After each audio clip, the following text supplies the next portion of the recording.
Hello friends, வணக்கம். கோயிலுக்கு போயிட்டு வந்தாச்சு. இன்றைக்கி பார்த்திங்கன்னா வைகுண்ட ஏகாதசி இல்லையா, அதனால் கோயிலுக்கு போயிட்டு வந்துட்டேன். வரிசையாக தெரியுமே உங்களுக்கு, ஐயப்பன் கோயில், அப்புறம் பெருமாள் கோயில், அப்புறம் சிவன் கோயில் எல்லாம் போயிட்டு வந்தாச்சு. திருப்தியான சூப்பராக போய் சாமி கும்பிட்டு வந்தாச்சு. இப்போ நம்ம என்ன பண்ண போகிறோன்னா சாப்பிட போகிறோம். நம்ம வீட்டில் பார்த்திங்கன்னா காலையில் ஆப்பம் பண்ணேங்க.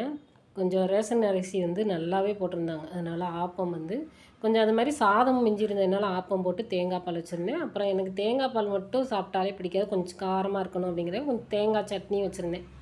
தேங்காய் பால் கொஞ்சம் 3 பேரும் சாப்பிட்டுட்டு கொஞ்சமாக எனக்கு வச்சுருந்தாங்க. அப்புறம் தேங்காய் சட்னி நிறையவே இருந்தது, அதை எடுத்து சாப்பிட்டுட்டேன். இப்போ என்ன பார்த்திங்கன்னா, நம்ம என்ன சொல்ல வரோம் அப்படின்னா, நான் பிறந்த ஊர் பார்த்திங்கன்னா சங்கர நாராயணர் கோயில். அப்போ என்னை சும்மா விடுவாரா நாராயணர்? வைகுண்ட ஏகாதசிமா எங்கே தூங்குற அப்படின்னு சொல்லிட்டு 3:45க்கு எழுப்பி விட்டாங்க.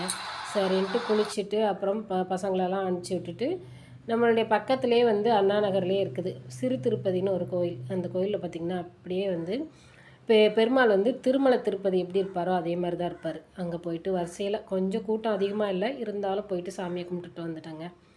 அதுக்குள்ளேயும் போயிடாதீங்க, உங்களுக்கும் தரிசனம் இருக்குது. அடுத்து பார்த்திங்கன்னா சின்ன பிள்ளையில பார்த்திங்கன்னா எங்கள் அப்பா 16 வருஷம் பார்த்திங்கன்னா ஐயப்பன் கோயிலுக்கு மாலை போட்டிருந்தார். எனக்கு ஒரு 4-5 வயசு இருக்கும்போது எங்கள் அப்பா ஐயப்பன் கோயில் போகும்போது பார்த்திங்கன்னா பஜனையெல்லாம் பாடுவாங்க சேர்ந்து. அதாவது அவங்க ஃப்ரெண்ட்ஸோடு சேர்ந்துட்டு முள்ளும் காலுக்கு மெத்தை சாமியே ஐயப்போ ஐயப்போ சாமியே, இந்த பாட்டெல்லாம் இன்னும் எனக்கு ஞாபகம் இருக்குது.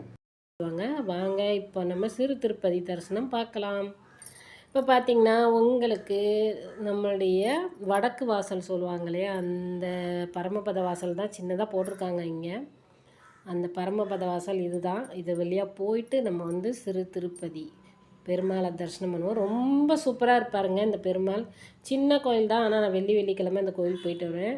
ரொம்பவே பார்க்குறதுக்கு திருப்தியாக இருக்கும். பெருமாள் தரிசனம் உங்களுக்கு கிடச்சிதா பாருங்கள். அடுத்ததாக ஒரு 4 ஸ்டெப் தள்ளினா நம்மளுடைய சங்கரன் கோயில். நான் பிறந்த ஊர். அந்த சங்கரன் கோயிலில் யார் இருப்பா அப்படின்னு பார்த்தீங்கன்னா சிவன்.